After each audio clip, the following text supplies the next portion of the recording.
Hello दोस्तों, हम आया है क्राइम ब्रांच और साइबर अपराध का लिए। तो यहाँ राजेश सर से जानकारी लांगा कि अपराध कैसे हो और कहाँ हो रहा है और ये बंद कैसे हो सकता है। सबसे पहले तो मैं ये बताऊंगा कि साइबर क्राइम क्या होता है।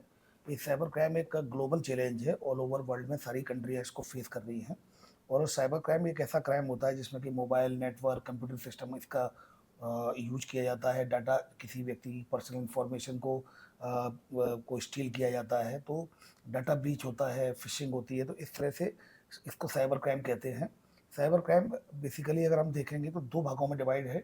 ये एक फाइनेंशियल साइबर फ्रॉड होता है जिसमें कि पैसा चला जाता है लोगों के अकाउंट से पैसे चले जाते हैं, मोबाइल जो जो उनके डिजिटल वॉलेट से पैसे चले जाते हैं। तो वो फाइनेंशियल फ्रॉड होता है जिसमें कई है, जैसे कि ऑनलाइन शॉपिंग करते हुए लोगों के साथ फ्रॉड हो जाता है, इन्वेस्टमेंट या ट्रेडिंग करते समय लोगों के साथ फ्रॉड हो जाता है। इसके अलावा OLX फ्रॉड है जो कि फाइनेंशियल फ्रॉड है। और इसके अलावा आपका कस्टमर केयर फ्रॉड है। और कस्टमर केयर के अलावा आपके सेक्सटोर्सन है, डिजिटल अरेस्ट है। ये वो साइबर फ्रॉड है जिसमें कि लोगों का पैसा चला जाता है।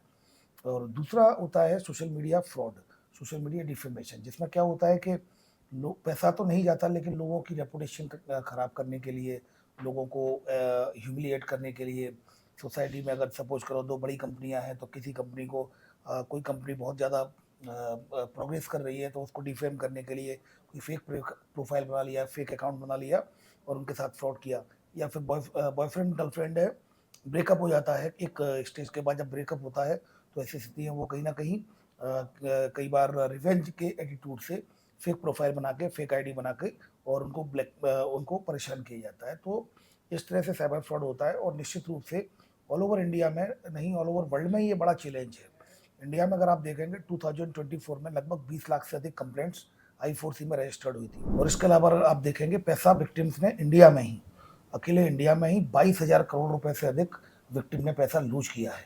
तो निश्चित रूप से बड़ा फिगर है और लोग काफ़ी इसमें लगातार परेशान हो रहे हैं। और साइबर फ्रॉड लगातार बढ़ता भी जा रहा है क्योंकि जैसे जैसे हम डिजिटल प्लेटफॉर्म पर डिपेंड हैं, जैसे जैसे हमारी सारी ऑनलाइन एक्टिविटीज हो रही है, हमारी पूरी दुनिया बदल गई है, हम सभी लोग ऑनलाइन हैं, डिजिटल प्लेटफॉर्म पर हैं।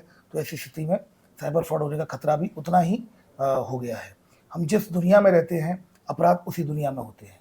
चूँकि अब हम सोशल मीडिया पर हैं, डिजिटल प्लेटफॉर्म पर हैं, डिजिटल दुनिया में हैं, तो अपराध वहाँ होंगे। तो ऐसी स्थिति में चूँकि आज अगर हम देखें तो हमारी सारी एक्टिविटीज इसी पर है।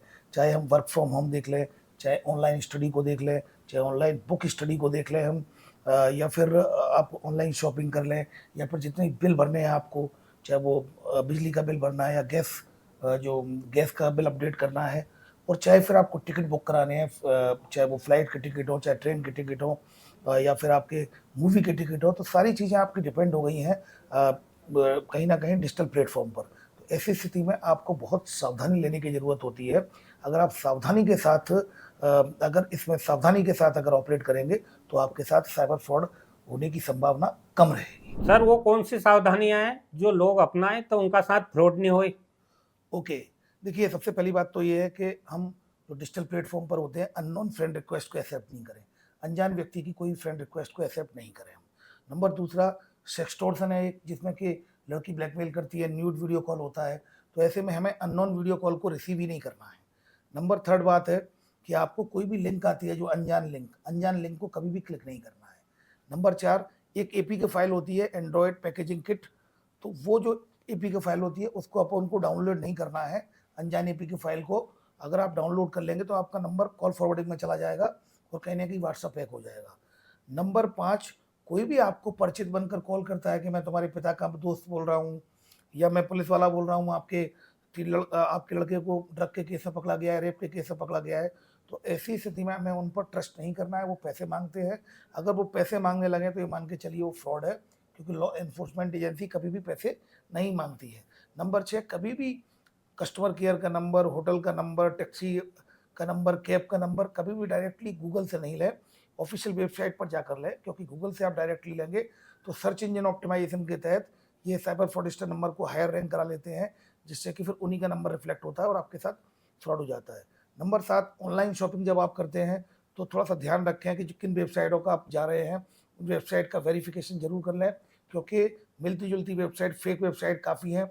और आप डिजिटल प्लेटफॉर्म पर जब जाएंगे और इतनी मिलती जुलती फेक प्रोफाइल्स हैं जो आप उसमें जाएंगे, फेक वेबसाइट्स हैं, आप जाएंगे, आप शॉपिंग करेंगे, तो या तो आपके साथ ये फ्रॉड होगा कि वो सामान आएगा ही नहीं और आपका पैसा चला जाएगा, या फिर सामान घटिया क्वालिटी का आएगा। तो अच्छे से वेबसाइट को वेरीफाइड कर लें। नंबर 8, आपको कोई भी मैट्रिमोनी, अगर आपको मैट्रिमोनियल साइट्स है तो उसमें जो प्रोफाइल होती है उसको बहुत अच्छे से वेरीफाइड कर लें, क्योंकि क्या होता है कि इस तरह से कई मैट्रिमोनियल स्कैम होते हैं जिसमें प्रोफाइल फेक होती है और कहीं ना कहीं वो एनआरआई बन के या फिर पायलट बन के या आर्मी ऑफिसर बन के आपके साथ फ्रॉड कर सकता है। तो ऐसी स्थिति में कभी भी मैट्रिमोनियल जो साइट्स होती हैं उसमें जाकर आपको वेरिफिकेशन अनिवार्य रूप से करना है।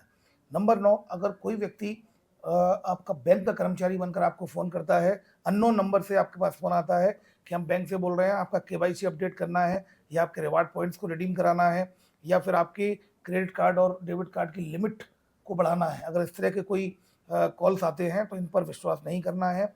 किसी भी अनजान व्यक्ति को हमें पर्सनल इन्फॉर्मेशन शेयर नहीं करनी है, अनजान कॉल पर हमें किसी प्रकार की कोई पर्सनल इन्फॉर्मेशन शेयर नहीं करनी है। और नंबर 10, आप चूँकि कई लोग होते हैं, कई युवा लोग जॉब सर्च करते हैं तो कहीं ना कहीं ऐसी वेबसाइट्स पर चले जाते हैं जो फेक होती है। तो जब भी आप जॉब रिलेटेड वेबसाइट पर जाते हैं, जॉब सर्च करते हैं, कोई भी कंपनी अगर आपसे पैसा मांगती है रजिस्ट्रेशन फीस के नाम पर, प्रोसेसिंग फीस के नाम पर, तो ये मान के चलिए वो फ्रॉड है, क्योंकि कोई भी कंपनी जो आपको ऑनलाइन जॉब देती है वो कभी भी आपसे वर्क फ्रॉम होम देती है, कभी भी आपसे पैसा नहीं लेती है। तो ये 10 बातों का ध्यान रखेंगे तो हम साइबर फ्रॉड से बच पाएंगे। अच्छा सर, ये बताओ किसी के साथ अगर फ्रॉड हो ही जाए तो कहाँ रिपोर्ट करें? हाँ, बिल्कुल ठीक बात है। इसके लिए अगर किसी के साथ फ्रॉड हो जाता है तो वो सबसे पहले नेशनल साइबर हेल्पलाइन नंबर है 1930। ऑल ओवर इंडिया में कहीं भी साइबर फ्रॉड होता है 1930 पर कॉल करके कंप्लेंट रजिस्टर कर दें। इसके अलावा एनसीआरपी का पोर्टल है, गूगल में जाएंगे, एनसीआरपी का पोर्टल मिल जाएगा www.cybercrime.gov.in। तो आप इस एनसीआरपी के पोर्टल पर जाकर अपनी कंप्लेंट को रजिस्टर करा सकते हैं। और तीसरा, क्राइम ब्रांच इंदौर के द्वारा साइबर हेल्पलाइन नंबर जारी किया गया है जो इंदौर के विक्टिम के लिए है। वो नंबर है 7049124445। ये वो नंबर्स हैं, ये वो प्लेटफॉर्म्स है जिसमें कि अगर आप कंप्लेंट लिखाएंगे तो आपकी कंप्लेंट रजिस्टर्ड हो जाएगी। तो आप कृपया इन बातों का अगर ध्यान रखेंगे, न केवल साइबर फ्रॉड से अपना बचाव कर पाएंगे, बल्कि अगर आप ट्रैप भी हो जाते हो तो तत्काल इन पर रिपोर्ट करके अपने डैमेज को मिनिमाइज कर सकते हैं। याद रखिए, साइबर फ्रॉड से बचाव केवल जागरूकता और जागरूकता ही है। जागरूक रहें, सतर्क रहें, सुरक्षित रहें। धन्यवाद सर आपका, आपने हमारा दोस्तों का जानकारी दी इसके लिए बहुत बहुत धन्यवाद आपको। तो साथियों, जो सर ने अभी बात ना बताई, ये बात ना अगर आप मानोगा तो आपका साथ फ्रॉड बिल्कुल नहीं होएगा। Thank you.